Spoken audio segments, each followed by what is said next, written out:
Hey there, I am. And I'm trying to become a professional filmmaker and athlete by the age of 30, which means I must read ish, critique my ish, and find inspiration to get my own artistic style. And many of you may know me from the Woman Storytellers Should You Follow series, which I recently just ended. David, what woman storyteller are we crushing on today? Why hello there, my African queen.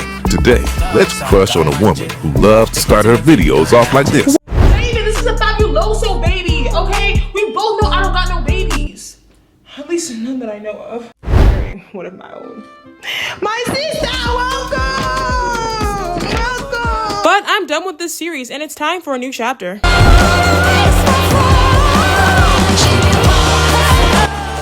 But since it's Black Women's History Month and I'm black, not the opposite side, it's time to celebrate Black women storytellers that you should follow. Especially in an era where we are being reminded of how Black women are both ignored and unprotected. Dead, accused of shooting and killing his wife and then turning the gun on himself. This morning, the Coral Springs community is mourning the sudden loss of Vice Mayor Medgar Bowen. Police found her dead. An influencer from South Jersey was found dead during a trip to Africa where she had just been engaged. And in the midst of this violence, Black media is also under attack. So it just feels like the world is trying to kill away Black women's voices in real life and online. So maybe it's time to be the storyteller that I've always wanted to be. Instead of waiting for others to do it for me, while celebrating others who are doing great work along the way. Also, I don't wear no glasses. I just feel like it makes me look more sophisticated. I also don't own no cats. That was just a sound effect. Woof woof. Oh, sorry, wrong animal. Meow meow. So I want to end this month by going down memory lane. Because I do talk about this in my blog, but I really want to reflect on Black women I've celebrated in this series. And telling y'all a few others I didn't get to celebrate. While also answering this burning question. What are 10 storytelling tips I've learned from these 10 Black women storytellers? Well, I guess you're going to have to watch the whole video to see.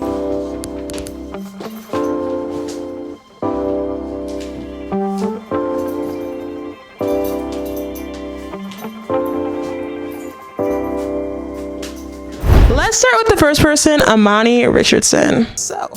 And since it's Black History Month and I'm black, not on the opposite side. I love this intro, y'all.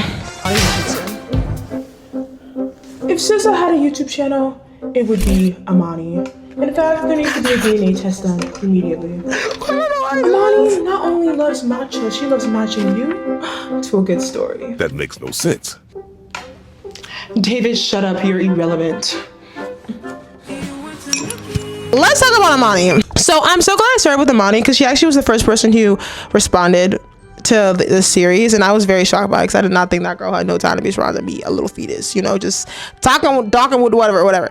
Anyway, I was shocked by that, and what I learned from Amani was the power of a voice memo. And I did say this in this video, like, to have a good story, it's kind of good to switch up the style. Like, for example, not just having a talking head video the whole time, maybe talking head and then b-roll. B-roll basically just means like other shots that are not the present shot, if that makes sense. It's kind of like as I'm talking, I'm putting different shots about scenarios or whatever in the meantime. And I love how she's added voice memo, and I tried to integrate voice memo into what I do because I truly think having that type of mix of a style truly changes everything. When I first saw Amani on YouTube, I followed immediately. I said, who is this girl? Okay, this girl is the Spike Lee of YouTube. I was like angry. I think YouTube is so good at giving me what I want, but I be mad at YouTube because I'm like, why did you not tell me about this person earlier? Why am I just discovering this person? So great. Amani, chef's kiss. Okay, let's go on to Eni Popoola. Eni, you are so stunning. I genuinely thought this video of you was AI. I thought the video was AI, y'all. Where were we again? Oh, yes. Eni, the way that you color grade your videos and you have this slowness and this pace. Why am I crying? Any given Sunday show. The reason why I'm crying is because Eni's videos generally make me, I don't want to say emotional, but emotional. Honestly, I think so. And I saw the switch up from Eni's old vlogs to her newer vlogs with like the storytelling and the TV show type of style, the cinematic style. And I remember when I started seeing her videos that were like that, and I was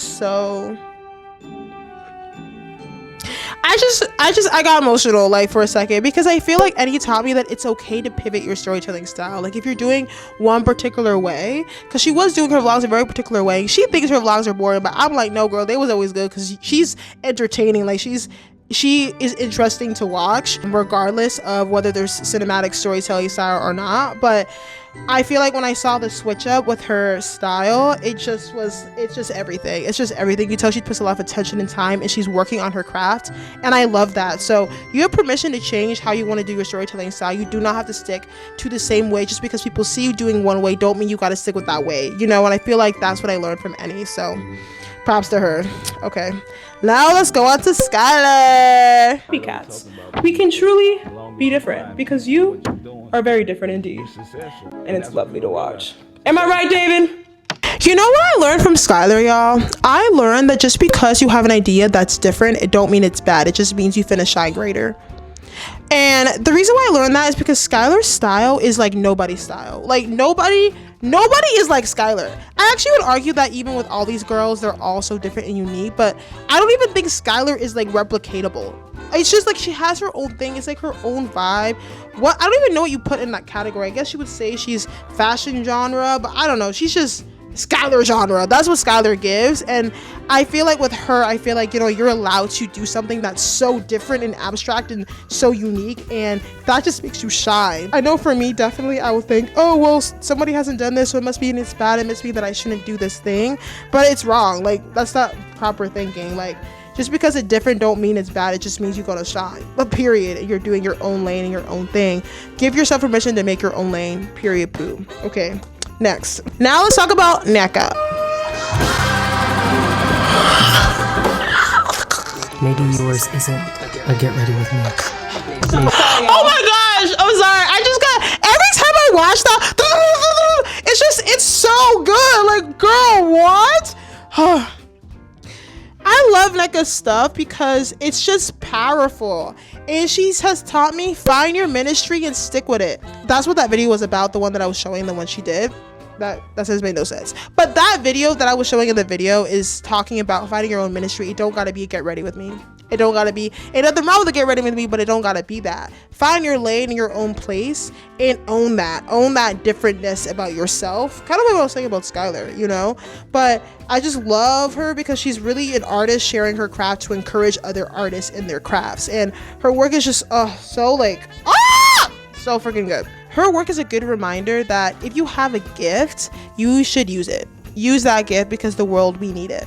And thank you, Nneka, for just being an encourager in that space. Okay, now let's going on to Lauren W.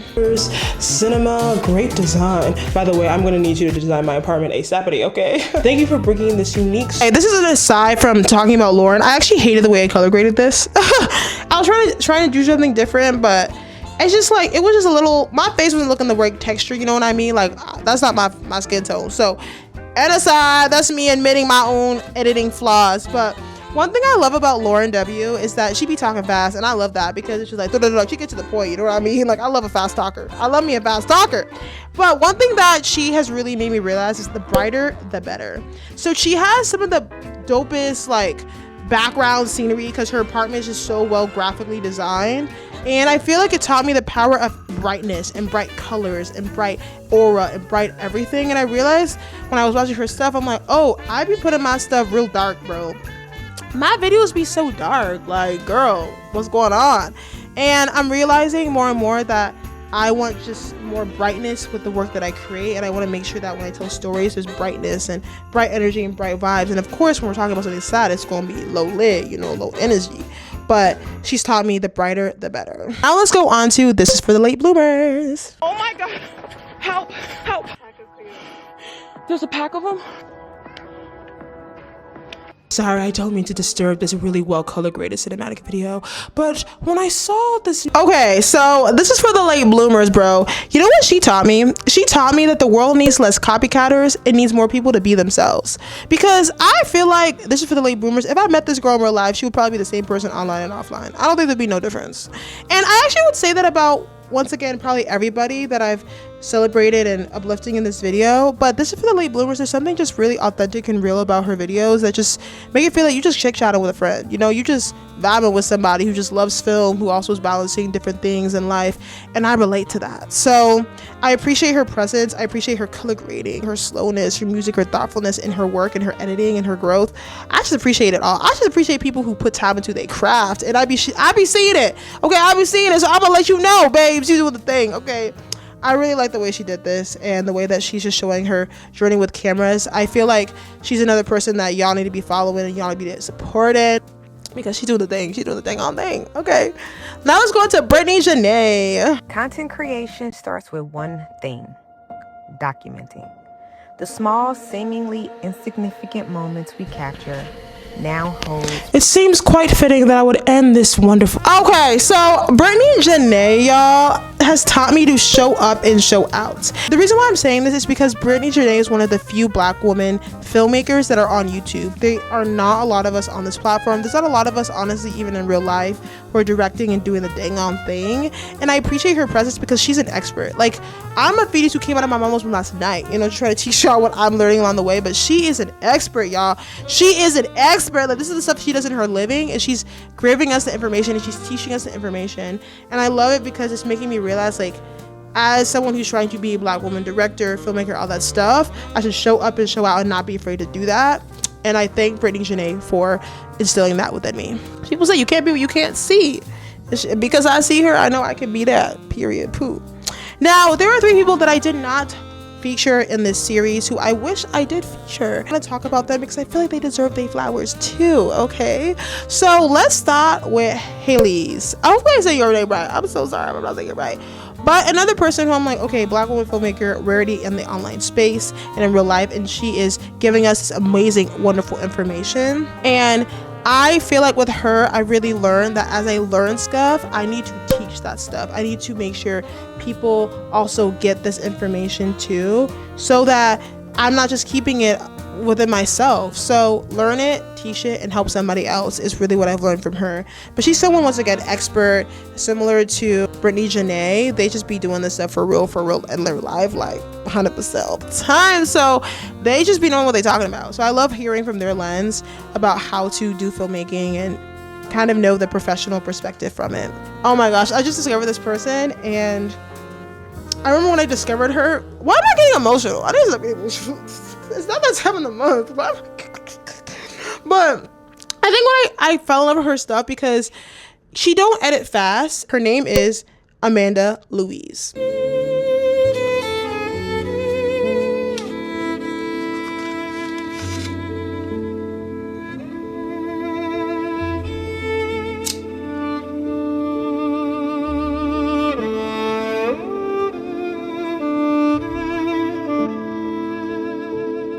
Hello, I hope you guys are doing well. Whew. And I love her stuff because she don't be editing fast, y'all. She's a very slow pace editor, and I love that because you just feel enthralled. You just watch a video and you're just enthralled with her work. And I was like, oh yeah, when I discovered her last week, I said, yeah, you're definitely getting celebrated, because girl, what? How am I just discovering it, girl? Basically, she's a good reminder of how I've been saying this for a while, but storytelling is not about having fast edits. That's not what makes a good story, because you can just, that's not really what makes a good story, even though I know sometimes I be doing hella fast edits, but I know that don't mean the story is gonna be good, right? Fast edits don't mean good story. And she reminds me that you can edit slowly. You can have a slow, relaxed pace. You don't gotta be doing you don't gotta do all that. Slow is sometimes even better. So she's a really great reminder of that. And then Esther, I would say she's more of an artist showing her work and her journey, but in my mind, I view it as great storytelling because she's bringing us along her artistic journey in a very real way. And I feel like she has the message that I'm trying to put on my page and the work that I'm doing, which is be authentic. Because with her, once again, I just feel like I'm just chopping it up with a friend when I be watching her videos and she's telling us, restoring her artistic practice. I'm just like, yes, I love that you're just an artsy girl in Chicago living your artsy life, and you're just showing us your journey, and you're even trying to invite people to your artistic things in Chicago. You're just human. You're just normal. And so thank you, Esther, for your presence too. So that is it, y'all. That is the journey, the process of what I've been learning from these girls, from these Black women storytellers. I hope that you go down and you follow every single person that I have featured. I'm going to tag all of them down below. I'm going to put the blogs with all the information. And I hope that you learn something from their storytelling style if you are also trying to grow in your storytelling. Because, y'all, we in this together. We're all in this together. High School Musical ate with that, okay? They really did eat with that one. But I hope this is helpful for y'all in your own storytelling journey processes, and I hope that you celebrate a Black woman today as Black Women History Month ends. And don't forget to subscribe and like and follow along the journey. There'll be another episode next week of Adulting Diaries, but I hope that this gives you some encouragement in your own journey if you're trying to grow in storytelling too. Okay, y'all, I'll see y'all later. Bye.